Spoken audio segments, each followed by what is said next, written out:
Sound off for Chesterfield. Low in nicotine, highest in quality, best for you. Chesterfield brings you Dragnet.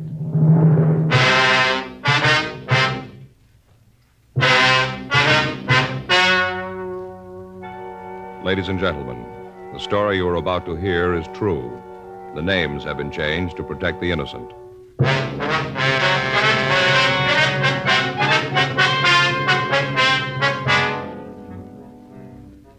You're a detective sergeant. You're assigned to robbery detail.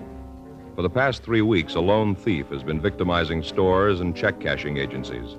You've got a description of the man, but so far you've failed to identify him. Your job? Get him. Before you buy your next pack of cigarettes, think this over. A doctor has been examining a group of Chesterfield smokers with special attention to the nose, throat, and sinuses. His latest report, after a full year and a half, says no adverse effects from smoking Chesterfield. Don't you want to try a cigarette with a record like this? Chesterfield, regular or king size, they're low in nicotine, highest in quality, best for you.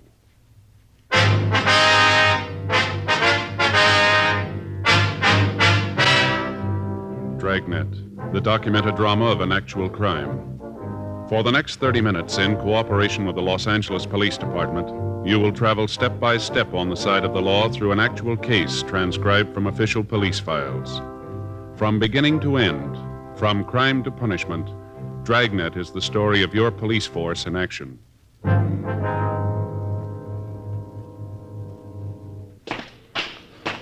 It was Friday, June 10th. It was warm in Los Angeles. We were working the day watch out of robbery detail. My partner's Frank Smith. The boss is Chief of Detectives Thad Brown.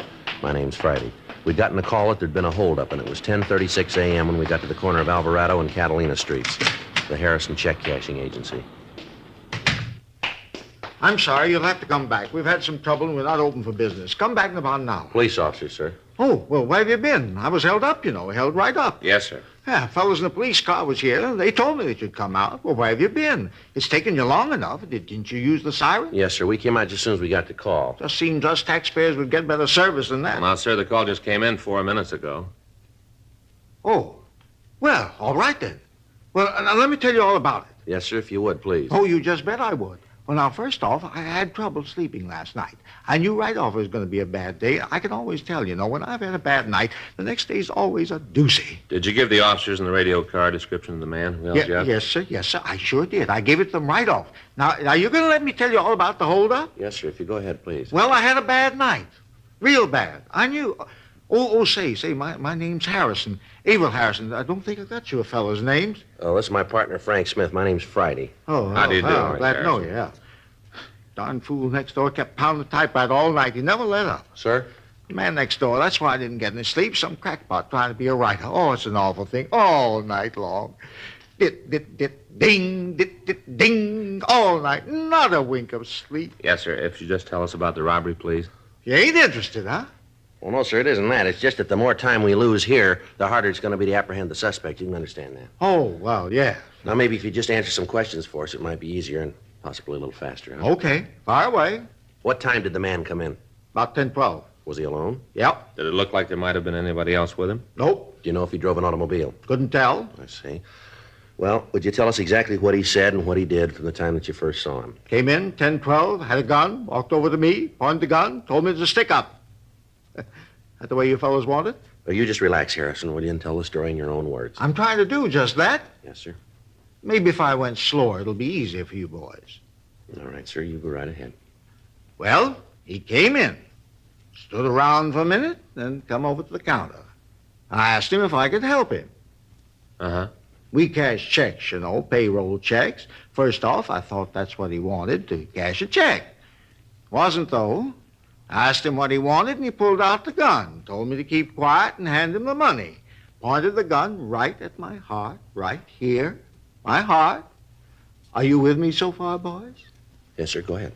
So I gave him the money, all there was in the drawer. I see, sir. About how much was taken, Mr. Harrison? About $1,500. He just took the paper money. He didn't want the silver. Had 2 paper bags. Looked like he'd carried his lunch in them. All kind of wrinkled, you know. Yes, sir. Had me put the money in them. Then he told me to lay down on the floor. Lay there and count to 100 by ones. Told me not to move until I'd finished. He said if I did, he'd come back and kill me. The way he told me, you knew he meant it. After that, he left. All right, sir. What if you can give us a description of the man? Sure, but already gave one to the other cops. Ain't that enough? We'd like to have you tell us, if you would, Mr. Harrison. Oh, them other fellows don't work with you, huh? Well, yes, sir, they do, but we'd just like you to describe the man to us. Well, what's the matter? Won't they tell you? Well, yes, Mr. Harrison, they'll tell us, but the questions they ask you are for getting out a broadcast. We have to fill out a report and try to get the man who did this. Oh. Seems like a pretty funny way to operate. Don't tell the other cops what's going on. How tall was the man, Harrison? Well, let's see. I'd say about 5 feet, maybe 8 to 10 inches. Mm-hmm. How much did he weigh, would you know? I'm just guessing, you Nosy. I'm not sure. Yes, sir, we understand. Well, I'd say he weighed maybe, 150, right around in there. How old was he, would you know? Maybe 25, 26. How about his coloring? Was he dark or light complected? No, dark. He had black hair, brown eyes, mean-looking eyes, like steel balls. Kind you pick up with vacuum cleaners. Steel, hard. Yes, sir. How was he dressed? Had a pair of Levi's on. Levi's and a blue shirt. He had a brown leather jacket on, too, one with a fur collar. Was he clean-shaven? Oh, yes. His face looked like he just had a shave. Kind of talcum powder on it. Do you wear glasses, sir? Yeah? What kind were they? I couldn't tell you, just glasses. Well, did they have metal or plastic frames? Or Oh, something? plastic, yes. Light, kind of tan plastic. Heavy, the kind that don't have the little curly things around the ears. Just big pieces that went over the top. Did the man touch anything with his hands? No, he didn't. The other officers asked me that, too. He didn't touch a thing. Was anybody else present at the time? No one else. I was the only one here. Well, did the man have any marks or scars that you noticed? No, leastways not that I saw. Was there anything unusual about him? Anything that might help us identify him? Well, that mustache should help. Sir? His mustache. I think it was funnier than a $3 bill. Looked like it to me. Well, I thought you said the man was clean-shaven. I did. All around the mustache. I didn't think he meant like that. He's probably clean-shaven under that, too. Sure looked phony to me. Why do you say that? It was red. He was dark. Had black hair, black eyebrows. Don't seem like he'd come up with a red mustache. Seem like it to you? It's hard to say, sir. Don't seem like it to me, not at all. I tell you something else. What's that, sir? I think them glasses was fake, too. Glass in them was funny, like it hadn't been ground, kind of flat. I think they was phony, just like the duster. Duster? Mustache. Red mustache with black hair. Phony. All right, sir. Thank you very much. And we'd like you to come down to the office and look at some other pictures, if you would, see if you can identify the man. Be glad to. I'll not do it today, though. Why is that, sir? Well, I already told you had a picture of him down there. I'd probably miss him. It's been a real bad day for me. Well, tomorrow'll be better, though. Why is that, sir? Gonna get some sleep tonight. That's all? Bribed the landlady. Yeah? She let me in his room. I took it. What's that, sir? Ain't gonna do much typing without his ribbon, is he?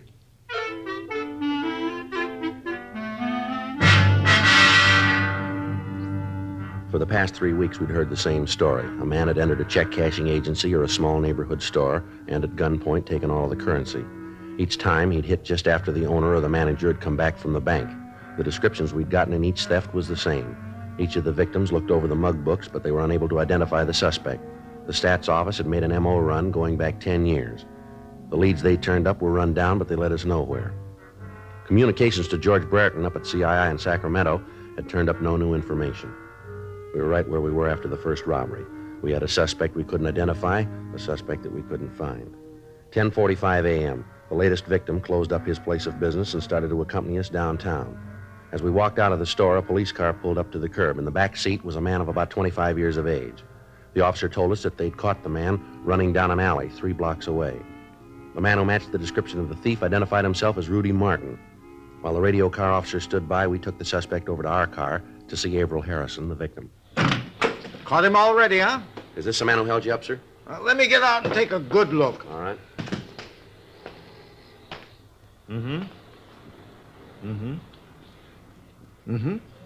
Tell him to turn sideways, north and south. All right, sir. No, I'll turn sideways.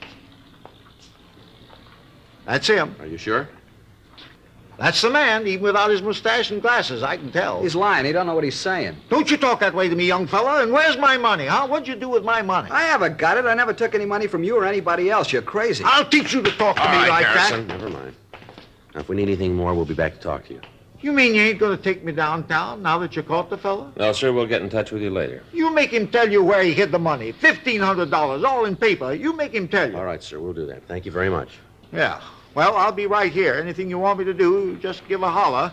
I want to see this fella get what's coming to him. Yes, sir. Here's our card, and you can call us if you need to. Yeah, you do that. And make him tell you what he done with the money. Oh, you want to get him back, Martin?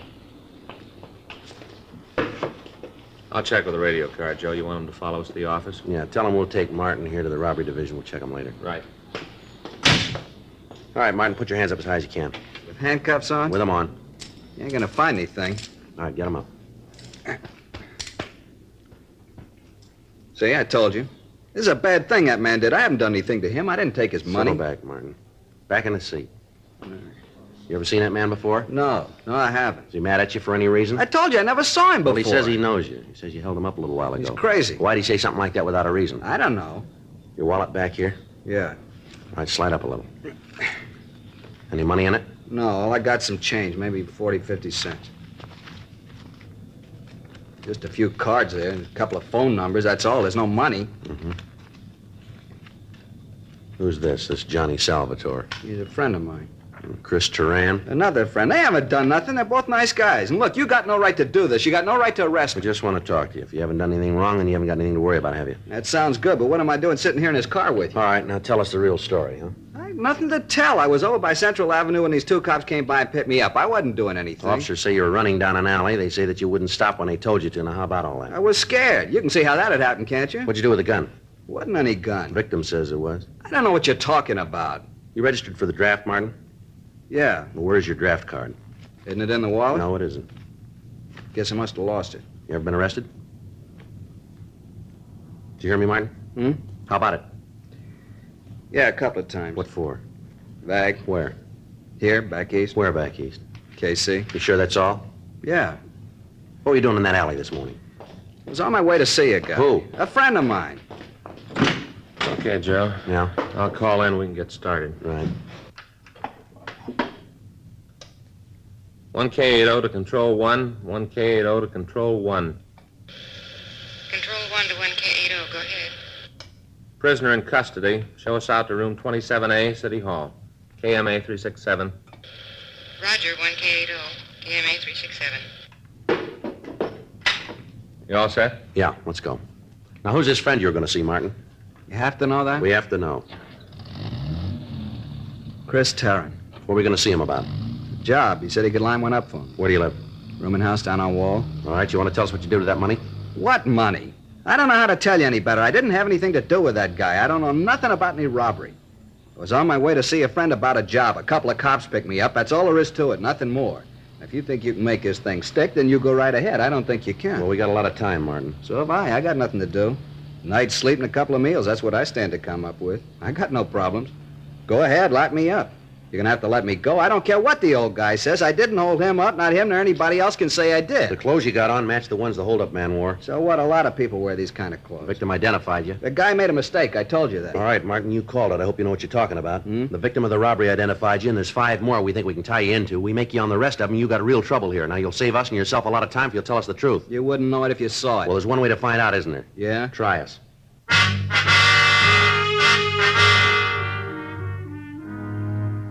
10:52 a.m. We took the suspect back to the city hall and we talked to him for over 3 hours. He refused to admit any knowledge of the holdups. We checked him through R&I and we came up with the arrest record that he told us about.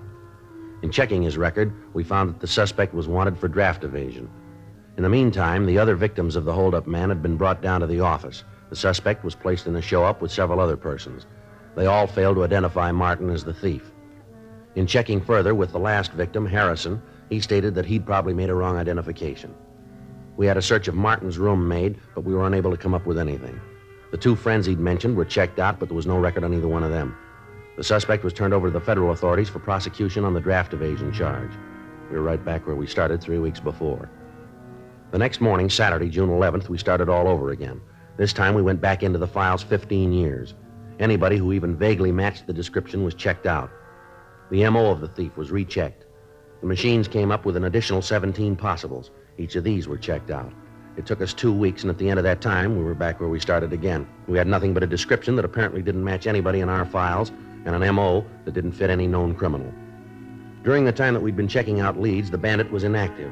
Additional cars from Metro Division had been assigned to the detail, and rolling stakeouts were maintained around check cashing agencies throughout the city. The holdup man had apparently dropped from sight.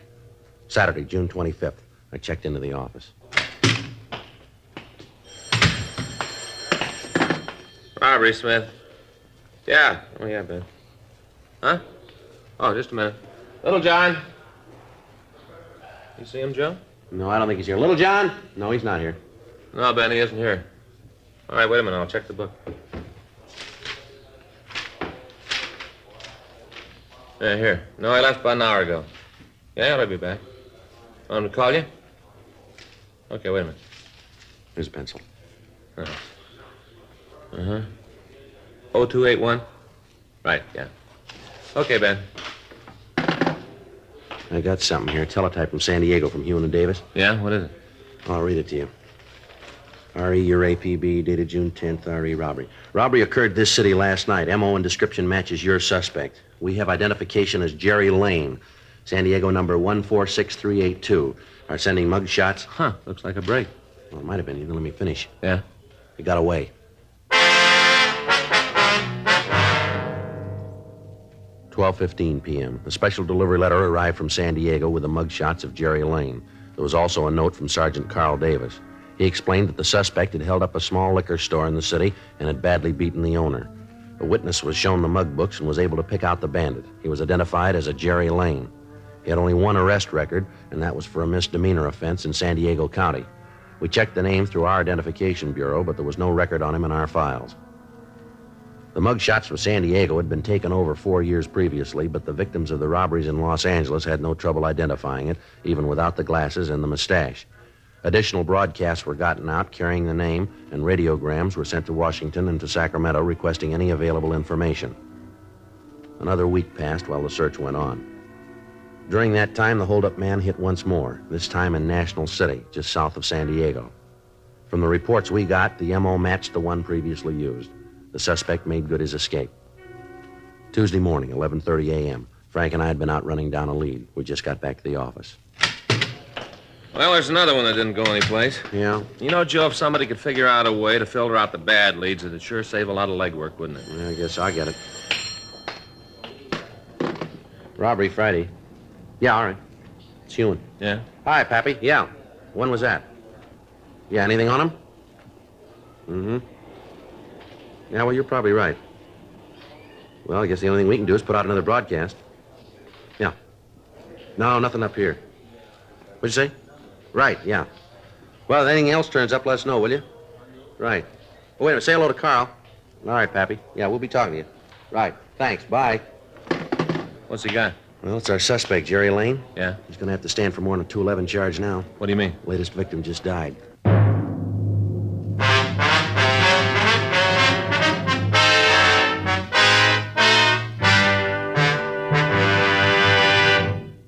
You are listening to Dragnet, the authentic story of your police force in action. It's so satisfying to know that my Chesterfield is low in nicotine, highest in quality. Chesterfield, low in nicotine, highest in quality. A fact proved by chemical analyses of the country's 6 leading cigarette brands. And it's so satisfying to know that a doctor who has been making thorough examinations, especially of the nose, throat, and sinuses, reports no adverse effects from smoking Chesterfields. His report is a part of a program supervised by a responsible research laboratory and is based on thorough bi-monthly examinations of a group of Chesterfield smokers over a period of a year and a half. That's 18 full months now. Don't you want to smoke a cigarette with a record like this? Regular or king size. Chesterfield is low in nicotine, highest in quality. Best for me, best for you.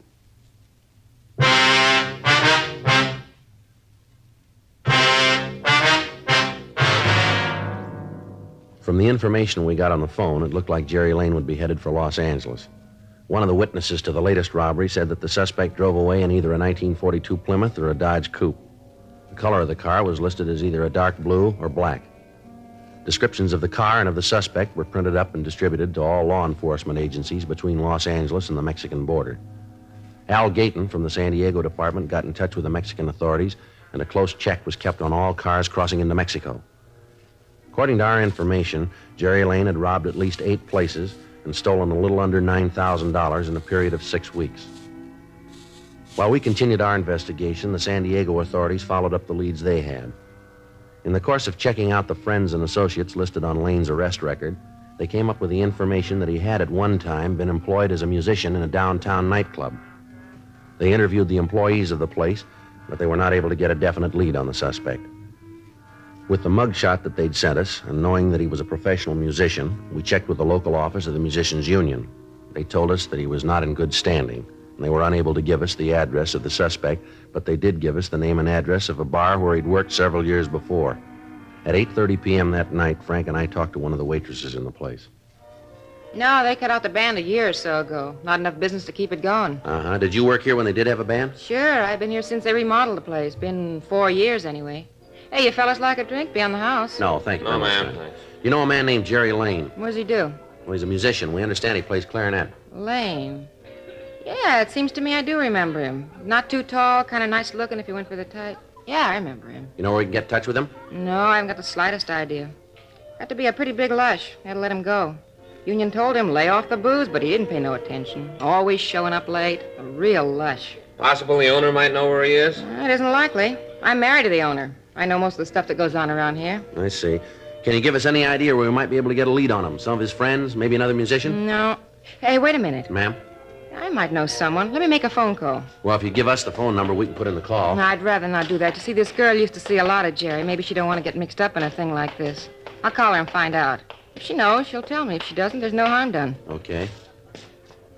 Got a dime? Just a minute. Here's 2 nickels.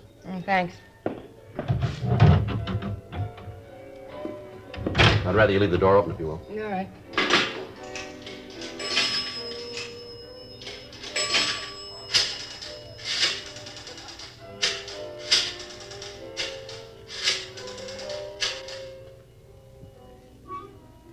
Hello, may I speak to Betty Hodgin, please? Yeah. All right. They're calling her. Good. Nice girl. Never figured out what she saw in Jerry. Mm-hmm. Hello, Betty? Betty, this is Naomi. Just fine. You? Oh, yeah, he's fine. Say, Betty, I hate to bother you, but do you know where I can get in touch with Jerry Lane? Yeah. Uh-huh. Yeah, wait a minute. Have you got a pencil? Yeah. Here you go. Now, what's the address, Betty? Uh-huh. Yeah, I got it. No, it's nothing serious, no. No, business isn't that good. Yeah, we still got the piano. Sure, gonna keep it. All right. Well, thanks, Betty. You guys are in luck. Yes, ma'am? Here's the address. It's a club down on 6th. Mm-hmm. Betty says he's there almost every night. 9:42 p.m. We called the office and had another team of men sent out. We notified homicide detail that we'd picked up another lead, and they sent out a team of men to give us any help that we might need in apprehending the suspect. The address we'd been given was the Georgetown Club, a small place on West 6th Street. When we got there, the place was crowded, and the band was in the middle of the second set. We checked with one of the bartenders. Sure. That's Jerry playing clarinet. See? Gray suit. Yeah, does he work here? No, he shows up almost every night, sits in with the band. Union doesn't like it. They talk to the boss about it. He's trying to get the bum out of here. Cause a lot of trouble. That right? Sure. Always he comes in drunk or else he acts like he's high on dope. You want me to get him for you? Yeah, tell him there are a couple of friends who'd like to talk to him, will you? I do it right now. You don't want me to say you're cops? No, we don't. I didn't think so. Okay, I get it. Thank you. Some place they got here, huh? Yeah, sure is crowded, isn't it? Right. Better watch him. He's probably armed. Yeah, let's get him outside. It'd be easier to take there. Too many people here. Yeah, the bartender's got him now. All right. Now, let's let him get outside before we move away. Right. Yeah, there he goes. fellas. Come on.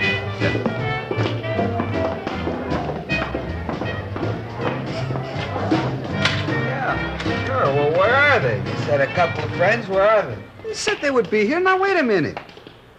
Here they are. Oh. I know you. Where did I know you fellas from? You Jerry Lane? Yeah, what do you want to see me about? I gotta get back in there. If you fellas don't need me no more, I'll get back to work, huh? No. Yeah, thanks a lot. Go No ahead. problem. I know what's this all about. I don't know you guys. Police officers, you're under arrest. What for? Frank? Yeah. Stand still. What are you trying to do? You got nothing on me. Stand still. You stay away from me, cop. Now leave me alone. All right, hold it up, mister. All right, now come on your feet. Get up. Now stand still. Knees clean, Joe. Now put your hands behind you. I didn't do anything. You got no reason to shove me around. Cut my mouth. It's bleeding. Yeah, well, that makes two of us, mister. What are you after me for? What have I done? I have too much to drink? Is that it? I wasn't bothering anybody in there. It's a nice try, Lane, but it won't work. We got a half a dozen positive identifications on you for robbery. I didn't hurt anybody. You killed a man. Yeah. The last one, I heard he died. Is it true? Did he die? That's right. I didn't know what I was doing, you know. I wasn't responsible. I just didn't feel so good. It wasn't my fault. He wouldn't give me the money. I didn't know what I was doing. That's going to make a difference, isn't it? I didn't know what I was doing. I wouldn't know about that, Lane. That's going to be up to the jury, but you can bet on one thing. What's that? They'll know what they're doing.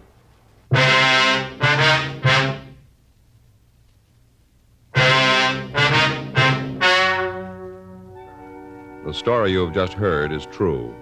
The names have been changed to protect the innocent.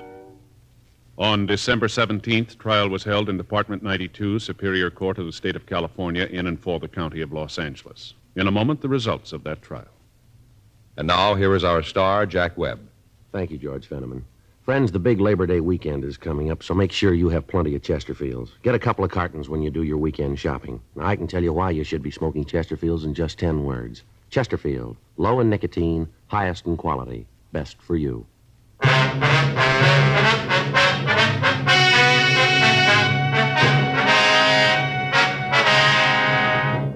Gerald Carlisle Lane was tried and convicted of murder in the first degree and was executed in the lethal gas chamber at the state penitentiary, San Quentin, California.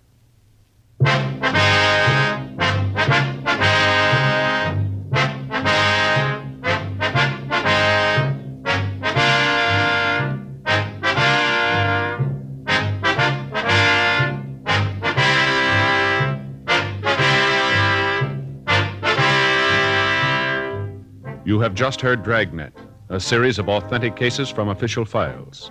Technical advice comes from the Office of Chief of Police W.H. Parker, Los Angeles Police Department. Technical advisors, Captain Jack Donahoe, Sergeant Marty Wynn, Sergeant Vance Brazier. Heard tonight were Ben Alexander, Vic Rodman, Lillian Baeff, Harry Bartell. Script by John Robinson. Music by Walter Schumann. Hal Gibney speaking. Watch an entirely new Dragnet case history each week on your local NBC television station. Please check your newspaper for the day and time. Chesterfield has brought you Dragnet transcribed from Los Angeles. Have you tried new cork-tipped Fatima? It's the smooth smoke. Here's why.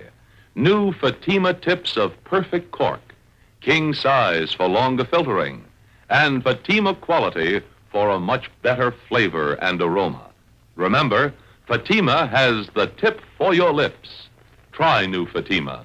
See how smooth it is.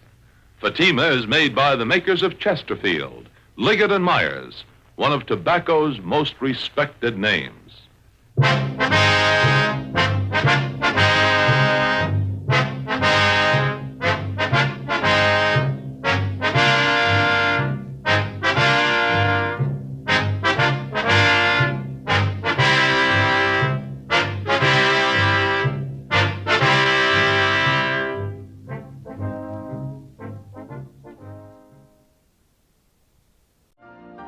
You've been listening to the OTR Gold Network. Find more classic radio at otrgold.com.